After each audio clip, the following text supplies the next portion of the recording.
Welcome to Shukla study point. आप सभी का स्वागत है आपके अपने YouTube channel Shukla study point में। मैं शिवम शुक्ला आप सभी दोस्तों का हार्दिक स्वागत करता हूं। आपको बता दूं कि महासंग्राम रिवीजन क्लास आपने इसका पार्ट 1 देखा होगा और यह पार्ट 2 है। आपको मैं बताने का प्रयास करूंगा कि लगभग मैंने शुरू से लेकर के और 24 क्वेश्चंस तक आपको बता दिया था इसके अंतर्गत। ठीक है, ये सारे प्रश्न आपके हो गए थे, पहला, दूसरा, तीसरा, चौथा। आप यहाँ पर देख सकते हैं हर एक प्रश्न आपके ये हो चुके थे। बाकी प्रश्न मैं आपको जो आज बचे हुए हैं यानी कि महासंग्राम के दूसरा पार्ट जो महासंग्राम का है वो आपको बताने का प्रयास करूंगा। मैंने पहली वीडियो में आपको विस्तार से हर एक चीज़ के बारे में समझाया था। उसमें खास करके विधिवत तरीके से मैंने गीता दर्शन को आपको खूब अच्छे तरीके से समझा दिया था। आप लोगों ने उसको बड़े ध्यान से पढ़ा और बहुत अच्छा लगा आप लोगों को। अब हम बात करेंगे आगे जो और आपके प्रश्न बचे हुए। मैंने जो है खास करके जब आपको छोड़ा था तो मैंने ये बुनियादी शिक्षा का पाठ्यक्रम बता दिया था। महात्मा गांधी द्वारा बताया गया जो बुनियादी शिक्षा है इसके पाठ्यक्रम के बारे में मैंने आपको ऑलरेडी समझा दिया था। आप लोगों ने देखा होगा और निश्चित तौर पर आपको पता भी होगा। ठीक है, क्लियर। तो आइए हम थोड़ा सा और आगे बढ़ने का प्रयास करते हैं, जानते हैं बुनियादी शिक्षा के बाद में हमको क्या पढ़ना है। ठीक है, देखें 24 नंबर प्रश्न आपकी स्क्रीन पर आ सकता है। आप लोग देखने का प्रयास करेंगे। 24वां प्रश्न आपकी परीक्षा की दृष्टि से महत्वपूर्ण है। देखेंगे प्रश्न आपका कौन सा है भाई।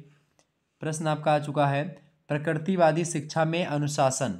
प्रकृतिवादी शिक्षा में अनुशासन का क्या महत्व है या अनुशासन किस रूप में आता है, समझें।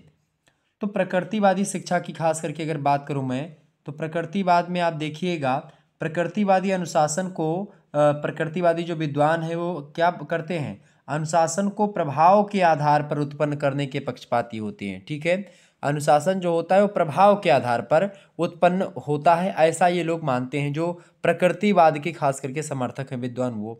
ठीक है, और पक्षपाती हैं दमन के आधार पर नहीं। दमन मतलब होता है कि जो है अगर अनुशासन रखना है तो वो उन पर किसी चीज़ का, जैसे मान लेते हैं अगर कोई बच्चा है उसको आप बहुत ज़्यादा जो है अगर मारपीट करके अपने कब्जे में करोगे तो फिर दिक्कत की बात है, वो सही तरीके से अनुशासित नहीं हो पाएगा। यानी कि मारने पीटने के अलावा भी चारा होता है और ये लोग उस चारे की बात करते हैं कि जब बच्चे को ठोकर खुद लगेगी तो अच्छे रास्ता चलना पर वो मतलब अच्छे रास्ता को सीख लेगा चलना या अच्छे तरीके से चलना सीख लेगा जब उसको ठोकर खुद के पैरों में लगेगी। इस प्रकार से नहीं, प्रभाव उसके ऊपर कुछ डाला जाए और उस प्रभाव के द्वारा बच्चा सीख ले। क्लियर, दमन के आधार पर नहीं। इसी दृष्टिकोण के दमन मतलब कि इसी दृष्टिकोण से दमनात्मक सिद्धांत अथवा प्रतिकार सिद्धांत के आधार पर दंड दिया जाना अनुचित है और ऐसे ढंग से स्थापित अनुशासन कृत्रिम होता है ना कि स्वाभाविक होता है, ऐसा ये प्रकृतिवादी मानते हैं और खास करके दंड के विरोधी भी रहे हैं। और स्वाभाविक अनुशासन के लिए स्वतंत्रता की आवश्यकता होती है। क्या बताया इन लोगों ने कि स्वाभाविक अनुशासन के लिए या वास्तविक अनुशासन के लिए स्वतंत्रता की आवश्यकता होती है। अगर बच्चे को आप स्वतंत्र नहीं छोड़ोगे, अगर आप उसको कोंचते रहोगे लगातार कि नहीं ये करना है, तुमको ये करना है, वो करना है, ये कपड़ा पहनना है, वो करना है, फिर छोड़ दो यार, उसको पहनने दो, उसका जीवन है, क्यों उसके लिए बार बार टेंशन ले रहे हो। पूत कपूत तो का धन संचय, पूत सपूत तो का धन संचय। समझने का प्रयास करिए। पुत्र जो होगा आपका कुपुत्र है यानी कपूत है, कुपुत्र है यानी पुत्र के योग्य नहीं है, मतलब कि वो बहुत ज़्यादा नालायक है, बेकार निकल गया, तो कोई टेंशन की बात नहीं है। पूत कपूत तो का धन संचय, अगर पूत कुपुत्र निकल गया तो आपके धन इकट्ठा करने से कोई फायदा नहीं है। मान लेते हैं आपने धन इकट्ठा किया, कुपुत्र निकल गया, सारा धन आपका बर्बाद कर देगा। और पूत सपूत तो का धन संचय, तो अगर पूत सपूत भी निकल गया आपका, अच्छा निकल गया, तो फिर धन आपको एकत्र करने की आवश्यकता नहीं होती है, क्योंकि जो अगर वो अच्छा पुत्र होगा आपका तो वो धन कमा लेगा अपने के लिए। ठीक है, तो ऐसा करें कि आप अपने लिए देखने का प्रयास करेंगे, बाकी आपकी जो जिम्मेदारी है उन जिम्मेदारियों का निर्वहन करें। और अगर आप उसकी जो है लाइफ स्टाइल को भी अपने हाथों में हैंडल करेंगे तो थोड़ा दिक्कत होती है। कुछ छूट देनी चाहिए बच्चों को, और ज़्यादा छूट नहीं, लेकिन हाँ कुछ छूट अवश्य मिलनी चाहिए। तो उसी के पक्षपाती रहे प्रकृतिवादी। स्वतंत्रता के आधार पर स्थापित अनुशासन मतलब अनुशासन स्व अनुशासन बन जाता है। और इस मतलब बच्चा जानता है, जैसे कि मान लेते हैं बच्चा कहीं पर जा रहा है, उसको पैर में ठोकर लगी तो उसको पता चलता है कि भाई ये रास्ता नहीं जाना है, मेरे को दूसरा रास्ता अपनाना है। या किसी मार्ग पर जा रहा होता है, वहाँ पर उसको धोखा मिलता है तो दूसरा रास्ता अपना लेता है। तो ये चीज़ होती है, यानी खुद से जब वो समझता है, जब बच्चे को स्वतंत्र कर दिया था कि भाई जा तू जो जो करना है कर ले, और फिर उसको जब एहसास होता है कि मैं गलत कर रहा था, तो वो सबसे बड़ा दंड होता है बच्चे का। और खास करके प्रकृतिवादी इन चीज़ों को स्वीकार करते हैं। ठीक है। इस प्रकार अनुशासन का मुक्तिवादी सिद्धांत महत्वपूर्ण माना गया है, ये प्रकृतिवादी विचारकों ने कहा। एक दूसरा सिद्धांत जो है खास करके आप देखेंगे, एक दूसरा सिद्धांत प्रभावकारी सिद्धांत है। देखेंगे इसमें एक दूसरा सिद्धांत प्रभावकारी सिद्धांत है, एक ये आपका है मुक्तिवादी सिद्धांत। ठीक है। जो प्रभावकारी सिद्धांत है वो ये कहता है कि शिक्षक ज्ञात या अज्ञात रूप में अपने व्यक्तित्व का प्रभाव डाल करके शिक्षार्थी को अनुशासित बनाता है। ये खास करके जो प्रभाववादी सिद्धांतकारी हैं ये कहते हैं कि जब बच्चा जो होता है, जब जो बड़े लोगों को देखता है कि भाई ये काम कर रहे थे और इनको ऐसा हुआ है, तो उसके आधार पर वो सीखते नहीं, प्रभाव पड़ता है उनका। आदर्शवाद जिसको आप बोल सकते हैं एक प्रकार से। आदर्शवादियों में आपने देखा होगा कि आदर्शवाद जैसे महात्मा गांधी को बहुत सारे आदर्श मानते हैं, बहुत सारे लोग पंडित जवाहरलाल नेहरू को मानते हैं, बहुत सारे लोग सरदार वल्लभ भाई पटेल जी को मानते हैं, बहुत सारे लोग हीरो हीरोइन को मानते हैं, बहुत सारे लोग खिलाड़ियों को मानते हैं। तो वो आदर्श यानी उनको देखते हैं कि अगर वो अच्छा वो काम कर रहे हैं तो वो काम मैं भी कर रहा हूँ, उनको आदर्श मान करके। स्वामी जी को बहुत सारे लोग आदर्श मानते हैं, विवेकानंद जी को। ठीक है। भगवान श्री रामचंद्र को बहुत सारे लोग आदर्श मानते हैं। तो ये चीज़ें हैं। तो खास करके ये कहते हैं कि जो है शिक्षक ज्ञात या अज्ञात रूप से या रूप में अपने व्यक्तित्व का प्रभाव डाल करके शिक्षार्थी को अनुशासित बनाता है। प्रकृतिवादी इसे भी अच्छा नहीं मानते हैं। अनुशासन प्राकृतिक नियमों के आधार पर ही सबसे अच्छा होता है और स्वाभाविक होता है, ये आपके प्रकृतिवादी कहते हैं। प्रकृतिवादी कहते हैं कि कोई व्यक्ति नहीं होता जो कि आपके ऊपर प्रभाव डाले, आप खुद प्रकृति से प्रभाव सीखते हैं। ठीक है। यानी प्राकृतिक नियमों के आधार पर ही, जो प्राकृतिक नियम होते हैं, जो स्वच्छंद नियम होते हैं, वो खास करके आप पर अच्छा प्रभाव डालते हैं, ना कि एक किसी व्यक्ति के विचार ज़्यादा आपको पर प्रभाव डाल पाएंगे। ये प्रकृतिवादी कहते हैं। जबकि प्रभाववादी कहते हैं, जो व्यक्ति है वो कहते हैं कि टीचर्स का प्रभाव, आपके माता पिता का प्रभाव, आपके जो योग्य लोग हैं उनका प्रभाव आपके ऊपर पड़ता है। क्लियर। प्रकृतिवादियों में नाम आता है हक्सले महोदय का। वो कहते हैं कि अनुशासन स्वतंत्रता और उत्तरदायित्व के उचित संतुलन में होता है, जबकि बालक या व्यक्ति के भीतर से भावना जगे। यानी अनुशासन जो होता है स्वतंत्रता और उत्तरदायित्व, अगर दोनों बच्चे को स्वतंत्रता दी जाए और बच्चा अपना उत्तरदायित्व समझे, तब तो आपको एक प्रकार से जो है ये है कि भाई उसको स्वतंत्रता दी जाए। अगर आपने उसको स्वतंत्रता दी लेकिन उसने अपने उत्तरदायित्व को नहीं समझा, तो फिर दिक्कत की बात है। ठीक है। तो ये बालक या व्यक्ति के भीतर से भावना जगे ऐसी, तो आपकी ये प्रकृतिवादी विचारक जो हैं हक्सले कहते हैं ऐसा। ठीक है। कि अनुशासन जो होता है स्वतंत्रता और उत्तरदायित्व के उचित संतुलन में होता है, जबकि बालक या व्यक्ति के भीतर से भावना जगे। ठीक है। 25 क्वेश्चन आपसे, 25वां नंबर क्वेश्चन आपसे पूछा सकता है, आप देखने का प्रयास करें सभी लोग। 25वां प्रश्न आपका है कि आदर्शवाद के अनुसार शिक्षा का अर्थ स्पष्ट कीजिए। बढ़िया प्रश्न है, आपकी परीक्षा में आ सकता है। इसको एकदम से रटने का प्रयास करेंगे आप लोग, मतलब याद कर लीजिएगा इन प्रश्नों को, समझ लीजिए। वैसे रटवाने का प्रयास मैं नहीं करूंगा आपको, एकदम से समझ लीजिएगा। वीडियो को एक बार और देख लेंगे, पहली वाली वीडियो और एक ये। ठीक है। और बाकी मॉडल पेपर एक डाला हुआ है वो देख लीजिएगा। एक मॉडल पेपर अगर आप कहेंगे तो मैं और दे दूंगा। आदर्शवाद के अनुसार शिक्षा का अर्थ क्या है भाई? तो आदर्शवादी दार्शनिक जो हैं वो परमात्मा की सर्वोत्तम रचना किसको मानते हैं? मनुष्य को मानते हैं। तो जो आदर्शवादी विचारक है वो कहते हैं कि जो परमात्मा यानी कि जो भगवान है उसकी सबसे अच्छी रचना मनुष्य है, और इसीलिए शिक्षा का जो अर्थ, उद्देश्य या कार्य है जो है, ये सब कौन निर्धारित करता है? ये खास करके उसमें अंतिम और मतलब खास करके कहते हैं आदर्शवादी दार्शनिक कि परमात्मा की सबसे अच्छी रचना जो है मनुष्य है, और इसीलिए शिक्षा का जो अर्थ, उद्देश्य और कार्य बताता है उसमें अंतिम लक्ष्य निहित होता है। मतलब कि प्लेटो कहते हैं, मतलब खास करके मनुष्य ही शिक्षा के बारे में बताता है, शिक्षित करता है लोगों को, कई सारी चीज़ें हैं। प्लेटो कहते हैं इन संदर्भ में कि शिक्षा शरीर और आत्मा की सभी पूर्णता जिसके लिए वे उपयुक्त होते हैं देने में पाई जाती है। यानी शिक्षा जो होती शरीर और आत्मा की सभी पूर्णता को जिसके लिए उपयुक्त होते हैं वो शरीर या वो आत्मा, उसको देने में एक प्रकार से सक्षम मानी जाती है, पाई जाती शिक्षा। ठीक है। हर्बर्ट कहते हैं कि शिक्षा वह प्रक्रिया है जिसके द्वारा सद्गुणों की प्राप्ति होती है। ये भी आपके आदर्शवादी विचारक हैं, प्लेटो, हर्बर्ट। ठीक है। इसके अलावा स्वामी विवेकानंद जी कहते हैं कि मानव की अंतर्निहित पूर्णता को जो है व्यक्त करना ही शिक्षा, क्या मानव की अंतर्निहित जो पूर्णता है उसी को व्यक्त करना से ही शिक्षा कहलाती। तो इस प्रकार से शिक्षा के कई सारे अर्थ हैं और ये सब आदर्शवाद के भी अर्थ हैं। ठीक है। आदर्शवाद भी इन चीज़ों को स्वीकार करता है।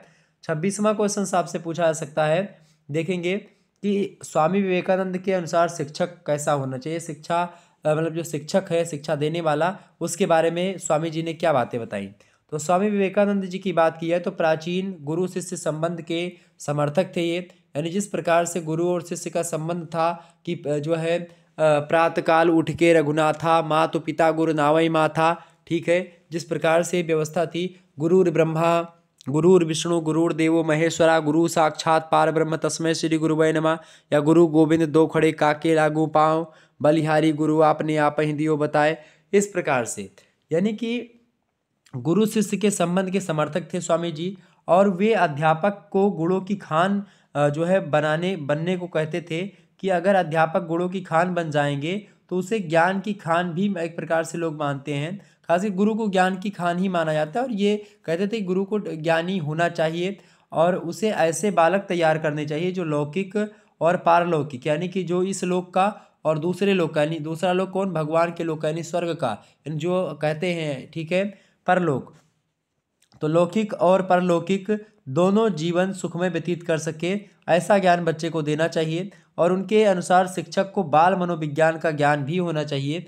ये भी इन्होंने कहा कि बाल मनोविज्ञान का ज्ञान एक बच्चे को या एक टीचर को, मतलब खास करके एक टीचर के लिए उन्होंने बताया कि टीचर को बाल मनोविज्ञान का ज्ञान होना चाहिए। आपको पता होगा टीजीटी पीजीटी जब में, या फिर आप जब टेट वगैरह क्लियर होता है आपका और जब आपको शिक्षण दिया जाता है तो उसमें खास करके ये चीज़ें यानी बाल मनोविज्ञान के बारे में आपको बताया जाता है, और उसे बाल मनोविज्ञान का ज्ञान होगा, तभी वह बालकों को उनकी क्षमताओं के अनुसार विकसित कर सकेगा कि किस बालक की क्षमता कितनी है, कौन सा बालक तेज है, कौन सा धीम है पढ़ने में, कौन सा मंद बुद्धि का है, कौन सा किस बुद्धि का है, यानी कि शार्प बुद्धि का। तो इस प्रकार से उनको छांटना भी, या किसको समझ में आ रहा है किसको नहीं आ रहा है, ये सब चीज़ें कैसे समझ में आती, बाल मनोविज्ञान के द्वारा ही। क्लियर।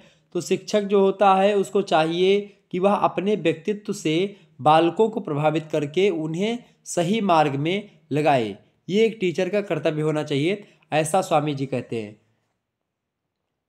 27 नंबर प्रश्न आप देखने का प्रयास करेंगे। 27वां क्वेश्चन आपका आ चुका है भाई, सभी लोग देखने का प्रयास करेंगे। 27 नंबर प्रश्न आपका आ चुका है, देखिएगा भाई। प्रश्न आपका क्या है, सामाजिक स्तरीकरण संस्करण से आप क्या समझते हैं। सामाजिक स्तरीकरण संस्करण, सामाजिक स्तरीकरण एक टर्म है सोशियोलॉजी का, यानी समाज शास्त्र का, ठीक है। समाज में एक स्तर फिक्स होता है, मान लेते हैं एक स्तर है आपका कि आप इस पद पर हो, यानी भूमिका। स्तर माने एक प्रकार से स्तर और भूमिका अलग अलग शब्द होते हैं, यानी आपका क्या स्तर है और उस स्तर पर बैठ करके आप किन चीज़ों को करते हैं वो आपकी भूमिका होती है। सबसे पहले एक आपका पद निर्धारण कर देना कि भाई आपको ये पद है समाज में, आपका ये पद है, आपको ये इस पोजीशन पर आप हो और उस पोजीशन पर आपको क्या करना है वो आपकी भूमिका होती है। लेकिन आप उस पोजीशन पर कैसे, मतलब कि वो पोजीशन क्या है, कौन सा स्तर है, तो वो होता है स्तरीकरण, ठीक है। तो समाज में स्तरीकरण के मापदंड कई होते हैं, अलग अलग तरीक़ों से समाज में स्तर फिक्स होता है लोगों का, धर्म जाति यानी हिसाब से। आगे बढ़ने का प्रयास करते हैं, देखेंगे।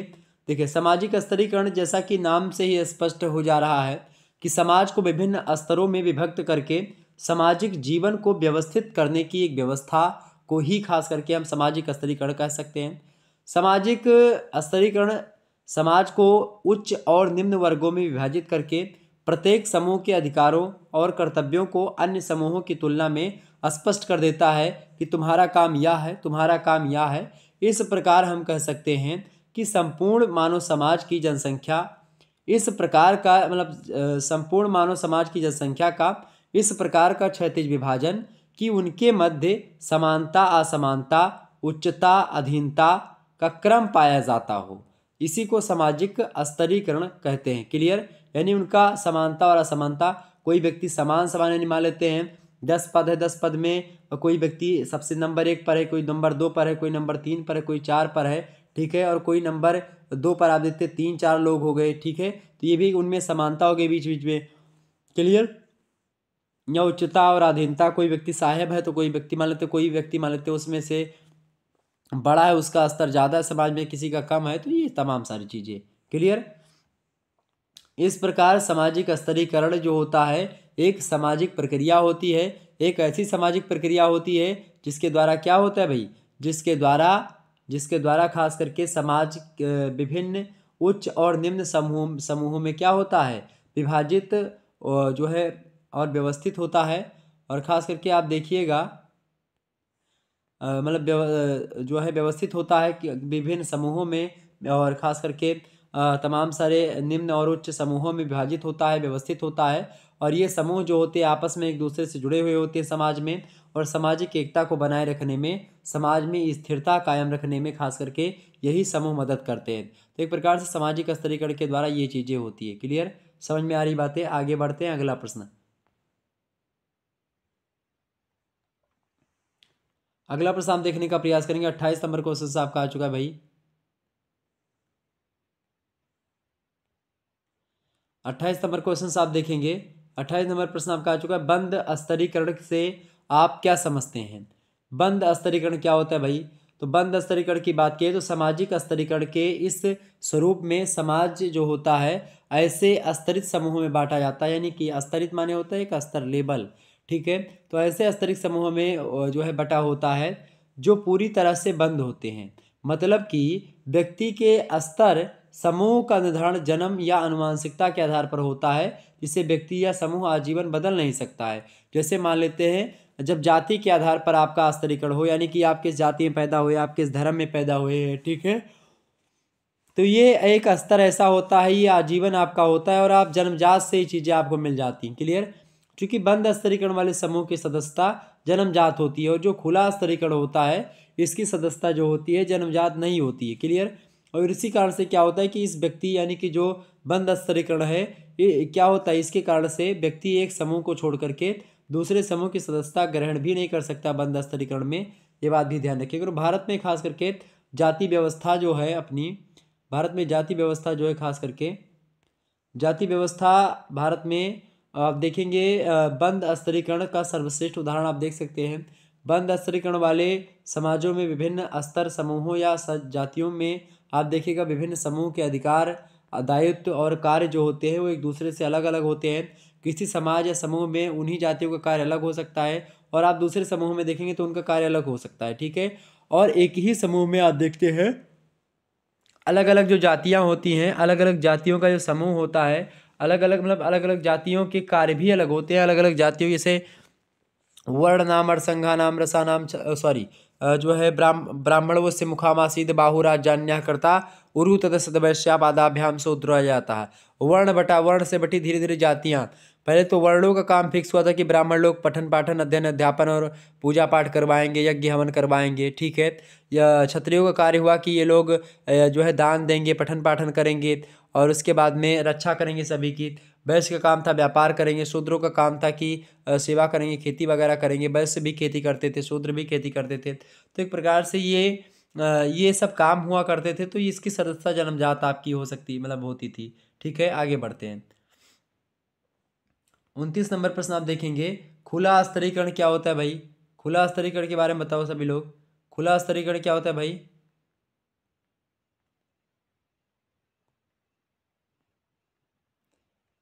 खुला स्तरीकरण किसे कहते हैं? तो खुला स्तरीकरण से क्या तात्पर्य है?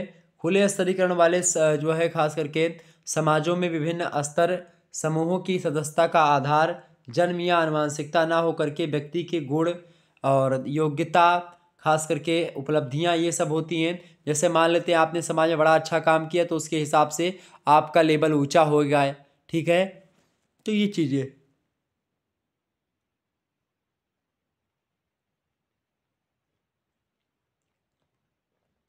क्लियर। चूंकि खुले स्तरीकरण की जो सदस्यता होती है जन्मजात नहीं होती है, इसीलिए किसी भी स्तर की सदस्यता जीवन प्रयत्न नहीं रहती है। व्यक्ति अपनी योग्यता, अपनी गुणों, अपनी क्षमता के आधार पर एक स्तर समूह की सदस्यता छोड़ करके दूसरे स्तर समूह की सदस्यता ग्रहण कर सकता है और इस कारण से खुला स्तरीकरण इसको कहा जाता है। वर्ग व्यवस्था खुला स्तरीकरण का श्रेष्ठतम उदाहरण है। खुला स्तरीकरण अधिकतर यूरोपीय समाजों में आपको देखने को मिलता है और यह व्यवस्था आप खास करके यूरोपीय समाज व्यवस्था में आपको ये देखने को मिलेगा। और खुले स्तरीकरण वाले जो समाज होते हैं उसमें अपेक्षाकृत अधिक सामाजिक गतिशीलता भी आपको देखने को मिलती है। चूँकि आपको पता होगा सामाजिक गतिशीलता भी एक प्रकार से आपका एक चैप्टर पढ़ना पड़ता है समाजशास्त्र में। और सामाजिक गतिशीलता का मतलब होता है समाज का हेरफेर, समूहों में बदलाव। आप खुले स्तरीकरण में खास करके ये होता है, तो इसी कारण से सामाजिक गतिशीलता भी बढ़ती है। क्लियर। तीसरा प्रश्न आप देखने का प्रयास करें। 30 नंबर आपका क्वेश्चन आ चुका है भाई।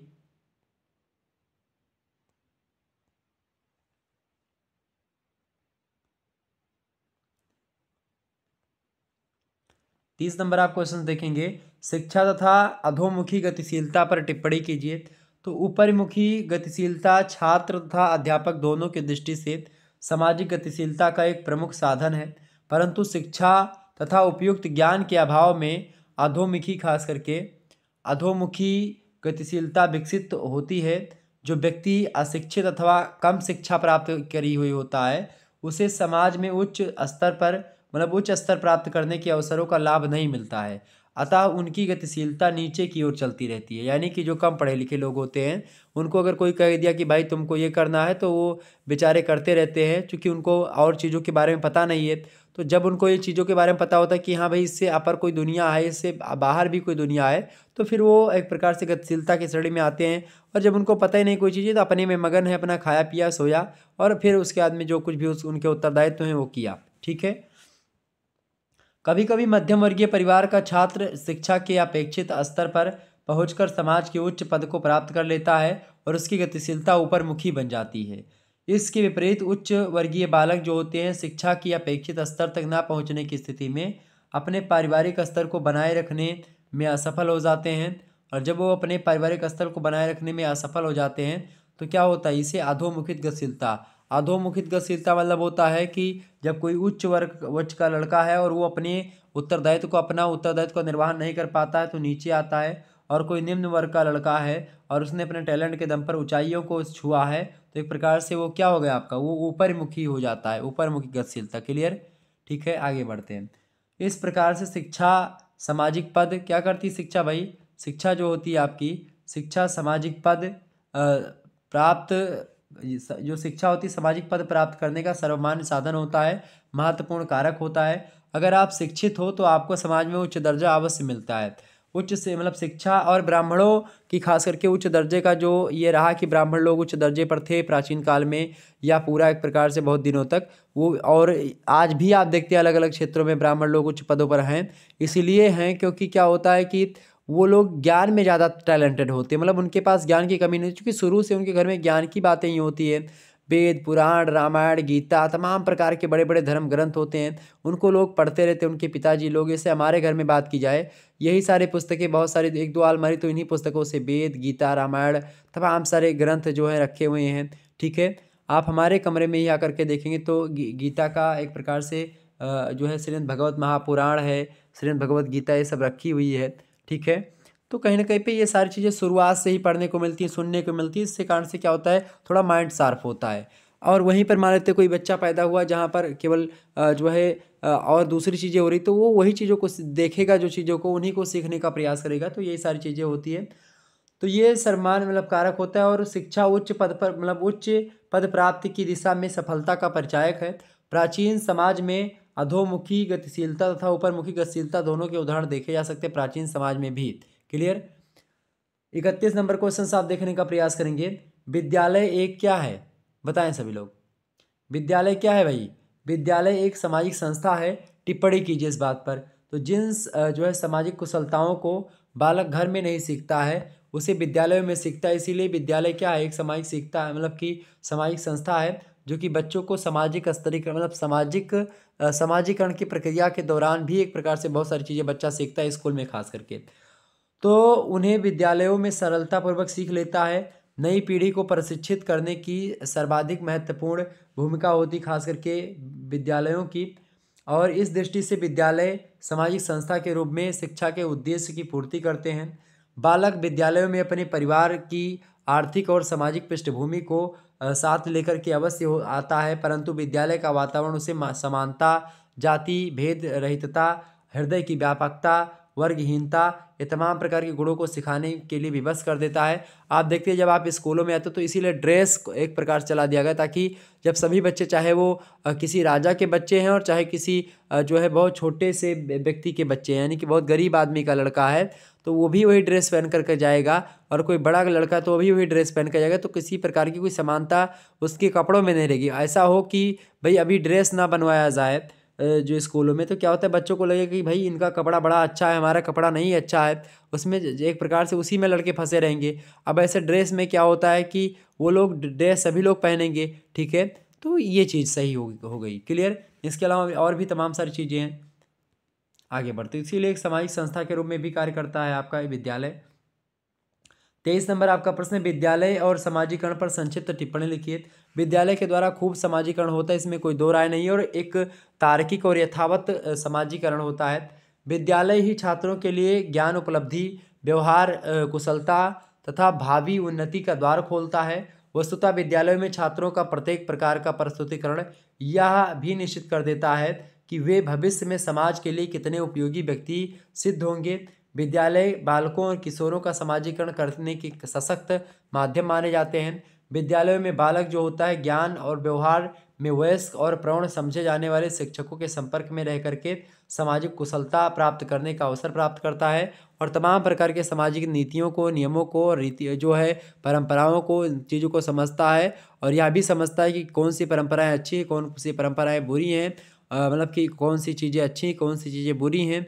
इन तमाम प्रकार की चीज़ों का जो ज्ञान होता है विद्यालय स्तर पर आपको मिल जाता है। तो इस प्रकार से विद्यालय और समाजीकरण के बारे में ऐसी टिप्पणी आप कर सकते थे। 33 नंबर प्रश्न आपसे पूछा जा सकता था एग्जाम में, या पूछा जा सकता है अभी, कि विद्यालय बालक के विकास में सहायक है, संक्षिप्त टिप्पणी लिखिए। मुख्य रूप से विद्यालय तो बालक के विकास में बहुत ही इंपॉर्टेंट है ही। आप देखते हैं विद्यालयों में बालकों को संगी साथियों के साथ रहने के अनेक अवसर मिलते हैं। बालक अपने साथियों के अनेक गुणों को प्रत्यक्ष और अप्रत्यक्ष रूप से क्या करते हैं, सीखते हैं। कोई बालक अच्छा काम कर रहा है तो उसकी अच्छाई को बहुत सारे लोग सीखते हैं, कोई बुरा कर रहा है तो बुराई को भी लोग सीखते हैं। तो यानी कि बालकों का एक प्रकार, विद्यालयों का बालकों पर बहुत गहरा प्रभाव पड़ता है, ये बात आप ध्यान रखेंगे। और सामाजिक संबंधों में कुशल बनता है। विद्यालयों में छात्रों की बौद्धिक पाठ्यक्रम मतलब पाठ्य सहगामी तथा पाठ्य अतिरिक्त क्रियाओं, नेतृत्व आदि से संबंधित उपलब्धियों पर ध्यान दिया जाता है, और इन उपलब्धियों को प्राप्त करके छात्र सामाजिक जीवन के लिए तैयार हो जाता है। इस प्रकार से विद्यालय बालक के विकास में सहायता देती है। 34 नंबर आप प्रश्न देखेंगे। 34 नंबर क्वेश्चन आपका आ चुका है भाई। प्रश्न देखेंगे, विद्यालय संगठन पर समाज के प्रभाव पर प्रकाश डालिए। बढ़िया प्रश्न है आपकी परीक्षा की दृष्टि से। एक बार सभी लोग, जितने भी लोग देख रहे हैं, फटाफट से वीडियो को लाइक और शेयर अवश्य कर दीजिएगा, ताकि आपको टाइम टू टाइम नोटिफिकेशन मिलता रहे। ओके, 34 नंबर प्रश्न क्या, विद्यालय संगठन पर समाज के प्रभाव जो है, समाज का क्या प्रभाव पड़ता है, खास करके विद्यालय संगठन पर, ठीक है, समाज का प्रभाव। चूंकि अगर सामाजिक जो है, जो आपके बच्चे यानी समाज पर अगर विद्यालय का प्रभाव पड़ता है, तो समाज का भी विद्यालय पर प्रभाव पड़ता है।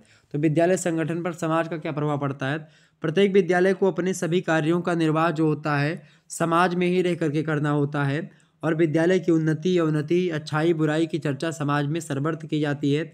अनेक व्यक्ति विद्यालय के संबंध में बातें अवश्य किया करते हैं। विद्यालयों के प्रधानाचार्यों, अध्यापकों, छात्रों आदि के संबंध में समाज के व्यक्तियों का एक विशेष महत्वपूर्ण योगदान होता है, और स्वीकार ये करना होगा कि समाज के व्यक्तियों की टीका टिप्पणी किसी भी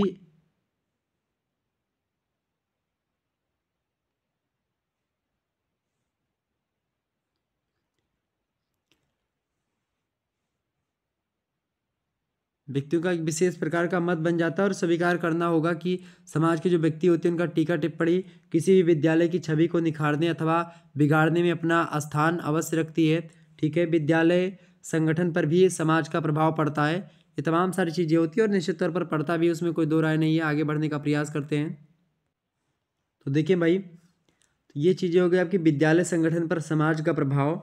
नेक्स्ट क्वेश्चन आप देखेंगे, 35 नंबर आपका प्रश्न आ चुका है, समाजीकरण की परिभाषा लिखिए। समाजीकरण किसे कहते हैं, सोशलाइजेशन, जिसको आप अंग्रेजी में कहते हैं, सोशोलॉजी का एक टर्म है ये। आपकी परीक्षा में प्रश्न, यहाँ ये प्रश्न जरूर आएगा, एकदम से रट लीजिएगा, आने वाला है। समाजीकरण की परिभाषा बताएं। तो समाजीकरण को परिभाषित करते हुए किम्बल यंग, एक समाजशास्त्री हैं, बड़े जबरदस्त, इन्होंने कहा कि समाजीकरण का अर्थ है कि व्यक्ति अपनी जनजाति की परंपराओं, रीतियों, नियमों, अपनी अन्य सांस्कृतिक विशेषताओं, कुशलताओं तथा आवश्यक बातें होती हैं उनको सीखता है, और ये उसे अपने समाज को क्रियाशील सदस्यता प्राप्त करने के योग्य बनाती हैं। वह अपने जीवन मूल्यों तथा उद्देश्यों द्वारा अपना समायोजन अपने पड़ोस, परिवार तथा समूह के साथ करना सीख लेता है। संक्षेप में समाजीकरण की संपूर्ण प्रक्रिया सामाजिक कार्य अथवा अंतःक्रिया के अंतर्गत आती है। यानी कुल मिलाकर के समाजीकरण एक ऐसी प्रक्रिया होती है जो कि क्या करती है, बच्चे को एक जैविक प्राणी को एक सामाजिक प्राणी बनाती है। क्लियर, ये बात आप ध्यान रखेंगे। डेबर महोदय का एक कथन है, खास करके इस संदर्भ में थोड़ा सा इसको भी जानने का प्रयास करता हूँ, और बढ़िया प्रश्न है डेबर महोदय का, अच्छा प्रश्न देते हैं। डेबर महोदय कहते हैं, बाबू डेबर महोदय क्या कहते हैं, डेबर महोदय कहते हैं कि समाजीकरण को जो है अत्यंत सरलता से इन्होंने परिभाषित किया और कहा कि इन्होंने कहा कि समाजीकरण वह प्रक्रिया है जिसके द्वारा व्यक्ति जो होता है वो अपने सामाजिक वातावरण के साथ समायोजन करता है। क्या करता है, अपने सामाजिक वातावरण के साथ क्या करता है, व्यक्ति समायोजन करता है। जिस समाज में बच्चा पैदा हुआ है उस समाज की स्थितियाँ क्या है और समाज वह क्या चाह रहा है बच्चे से, वो धीरे धीरे करके सीखने का प्रयास करता है, और इसी प्रक्रिया को हम समाजीकरण कहते हैं। और इस प्रकार वह सामाजिक कुशलता की प्राप्ति सुनिश्चित करके उस समाज का मान्यता प्राप्त सहयोगी और कुशल सदस्य बन जाता है। और इसी प्रक्रिया के दौरान अगर मान लेते किसी बच्चे का समाजीकरण न हो तो क्या होगा, प्रश्न यहाँ पर ये उठता है। एक जो है बालिका अन्ना और कैस्पर हाउजर, रामू, तमाम प्रकार के ऐसे लड़के मिले हैं जो कि एक लड़के लड़कियाँ मिली हैं जो कि एक प्रकार से जो है वो जंगल में पाए गए हैं जिनका समाजीकरण नहीं हुआ था। ठीक है, तो वो जो जानवरों की तरह बोलेंगे, जानवरों की तरह चलेंगे, जानवरों की तरह खाएंगे, मतलब उनका एक प्रकार से अलग तरीके का व्यवहार होगा। क्योंकि अगर आप वो समाज में नहीं आएंगे, वो नहीं देखेंगे कि आप कैसा कर रहे हो, तो एक प्रकार से उनको पता नहीं चलेगा कि ऐसा कैसे क्या करना है। ठीक है, तो आप ये एक्सपेरिमेंट या ध्यान रखेंगे। क्लियर, आगे बढ़ते हैं, अगला प्रश्न। इस प्रकार समाजीकरण एक ऐसी प्रक्रिया है जिसमें व्यक्ति सामाजिक वातावरण में एक दूसरे व्यक्तियों से अंतःक्रिया करते हुए अपने समाज की भाषा, अपने समाज की सामाजिक रीतियों को, अपनी रूढ़ियों को, अपनी खान पान को, अपने रहन सहन को, पहनावे ओढ़ावे को, ढंग को, व्यवहार के ढंग को, मूल्यों और आदर्शों को सीख करके अपने व्यवहार द्वारा सामाजिक समायोजन कर सकता है। तो ये सामाजिक आपकी क्या होती हैं, ये समाजीकरण ही होता है। 36 नंबर क्वेश्चन आप देखने का प्रयास करेंगे। 36 नंबर प्रश्न है, भारत के संविधान में धार्मिक शिक्षा का क्या अर्थ है। तो संविधान की 21वीं धारा के अनुसार किसी धर्म विशेष के प्रचार के लिए कर या दान देने के लिए किसी व्यक्ति को मजबूर नहीं किया जा सकता है। भाग 28 के 1 में कहा गया कि पूरी तरह राज्य के धन से चलने वाली किसी शिक्षण संस्था में धार्मिक शिक्षा नहीं दी जाएगी। यानी कोई सरकारी कॉलेज या यूनिवर्सिटी होगी तो उसमें एक प्रकार से क्या होगा, उसमें धार्मिक शिक्षा नहीं दी जाएगी, किसी एक धर्म की जो है धार्मिक शिक्षा नहीं दी जाएगी। क्लियर, धारा 22(2) के अंतर्गत कहा गया कि सहायता प्राप्त या राज्य के मान्यता प्राप्त शिक्षण संस्थाओं के किसी सदस्य को उस संस्था के द्वारा चलाए जा रहे किसी धार्मिक अनुष्ठान में भाग लेने के लिए मजबूर भी नहीं किया जा सकता है। धारा 28 में कहा गया है कि अन्य धर्मों के अनुयायियों को उनकी सहमति के लिए बिना धार्मिक अनुदेशन नहीं देना चाहिए। ये तमाम प्रकार की बातें भारत संविधान में धार्मिक शिक्षा के अर्थ को बताती हुई प्रकट होती हैं। 37 नंबर क्वेश्चन देखेंगे। धारा 30 में अल्पसंख्यकों की शिक्षा के लिए क्या कहा गया है। तो धारा 30 के अंतर्गत ये कहा गया है कि अल्पसंख्यक समुदाय कौन है, जैसे मुस्लिम्स हो गए, ठीक है, ईसाई हो गए, सिख हो गए, ठीक है, बौद्ध हो गए, जैन हो गए, ये सब आपके अब अल्पसंख्यक हैं भारत में। और बहुसंख्यक कौन है, बहुसंख्यक आपके सनातनी यानी हिंदू हैं। क्लियर, तो धारा 30 में कहा गया कि अल्पसंख्यक समुदाय को अपनी इच्छा अनुसार शैक्षिक संस्थाएं स्थापित करने और उनका प्रशासन करने का अधिकार है। अनुदान देते समय इन स्कूलों के साथ साथ इस कारण भेदभाव मतलब इनमें किसी प्रकार का भेदभाव नहीं किया जा सकता है कि वे धार्मिक समुदाय द्वारा चलाए जा रहे हैं। क्लियर, आगे बढ़ते हैं। धारा 38 क्या है भाई, इस पर संक्षिप्त टिप्पणी लिखिए। धारा 38 जो है लोक कल्याण की उन्नति के लिए राज्य व्यवस्था सुनिश्चित करेगा, ऐसा बताया गया। और ये नीति निर्देशक सिद्धांत भी है। एक पहली बात है कि राज्य ऐसी सामाजिक व्यवस्था की व्यवस्थाएं करेगा जिसमें सामाजिक, आर्थिक और राजनीतिक तथा न्याय राष्ट्रीय जीवन की सभी संस्थाओं को अनुप्रमाणित करे। भरसक प्रभावी रूप से स्थापना और जो है संरक्षण करके लोक कल्याण की अभिवृद्धि का प्रयोग करेगा। ये धारा 48 में पहली बात कही गई। दूसरी बात ये है कि राज्य विशिष्ट आय की असमानताओं को कम करने का प्रयास करेगा और न केवल जो है व्यक्तियों के बीच बल्कि विभिन्न क्षेत्रों में रहने वाले विभिन्न व्यवसायों में लगे हुए लोगों के समूहों के बीच भी प्रतिष्ठा, सुविधाओं और अवसरों की असमानता समाप्त करने का प्रयास करेगा। ये धारा 48 में राज्य के ये सारे कर्तव्य होंगे, ऐसा बताया गया है। ठीक है, लेकिन आप जबरदस्ती राज्य के कर्तव्य को नहीं करवा सकते। जैसे राज्य जो है, देश जो है, अपने मौलिक कर्तव्य मतलब आपके मौलिक कर्तव्यों को, यानी कि हम सभी का जो मौलिक कर्तव्य है उसको जबरदस्ती नहीं करवाता है। जिसकी इच्छा होती है वो कर्तव्य लागू मतलब मानता है। वैसे मानना तो सभी को चाहिए, लेकिन बहुत सारे लोग नहीं भी मानते, मतलब कि अगर नहीं मानते हैं तो उसको लेकर के उसको भारत सरकार को ही एक प्रकार से नहीं कहती कि भाई तुम हमारे देश के नागरिक, उसकी नागरिकता छीन ले, ऐसा नहीं होता है। तो जिस प्रकार से मौलिक कर्तव्यों को करने के लिए आपको बाध्य नहीं किया जाता है, ठीक उसी प्रकार से आप राज्य को बाध्य नहीं कर सकते, क्यों? आपको नीति निर्देशक सिद्धांत आपको सारी चीज़ें दे ही देंगे। ठीक है, अगला क्वेश्चन आप देखेंगे 39 नंबर प्रश्न आपका आ चुका है। 39 नंबर प्रश्न आपका क्या है भाई? धारा 51 का क्या अर्थ है? धारा 51 अंतर्राष्ट्रीय शांति और सुरक्षा की अभिवृद्धि करती है। धारा निम्नलिखित में से आप देखते हैं अंतर्राष्ट्रीय शांति और सुरक्षा की अभिवृद्धि का। दूसरा, राष्ट्रों के बीच न्याय संगत और सम्मानपूर्ण संबंधों को बनाए रखने का। ठीक है, तीसरी बात है संगठित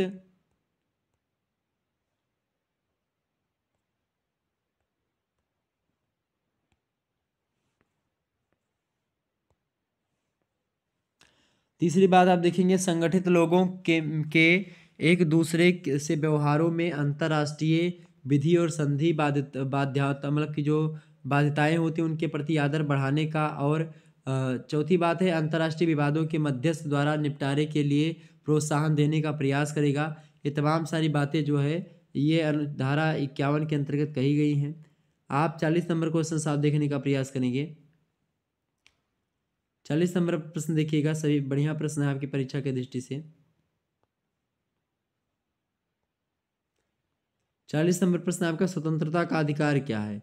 स्वतंत्रता का अधिकार एक मौलिक अधिकार है और भारतीय संविधान की जो स्वतंत्रता का अधिकार है दिया गया। देखिए अनुच्छेद 19 से लेकर के अनुच्छेद 22 तक का जो है स्वतंत्रता का अधिकार के बारे में ही बताता है। ठीक है, ये बात आप ध्यान रखेंगे। तो पहली बात यह है कि भाषण और अभिव्यक्ति की स्वतंत्रता अनुच्छेद 19 के, शांतिपूर्वक सभा सम्मेलन करने की स्वतंत्रता अनुच्छेद 19 बी, अनुच्छेद 19 3 कहता है आपके कि संस्था और संघ बनाने की स्वतंत्रता अनुच्छेद 19 का 3 कहता है। ठीक है, 19 का सी 19 का 4 कहता है आपका कि देश के भीतर घूमने फिरने की आपको कहीं पर स्वतंत्रता है, कि देश में कहीं पर भी आप जा सकते हैं, कहीं पर आ जा सकते हैं। ठीक है, इसके अलावा देश के किसी भी भाग में बसने और निवास करने की स्वतंत्रता जो है ये भी स्वतंत्रता के अधिकार में बताई गई है। और ख़ास करके ये भी आपको बताया गया है। अगला देखेंगे कोई भी व्यवसाय अथवा काम धंधा करने की स्वतंत्रता ये भी आपको दी गई है, खास करके मौलिक अधिकारों के तहत। क्लियर?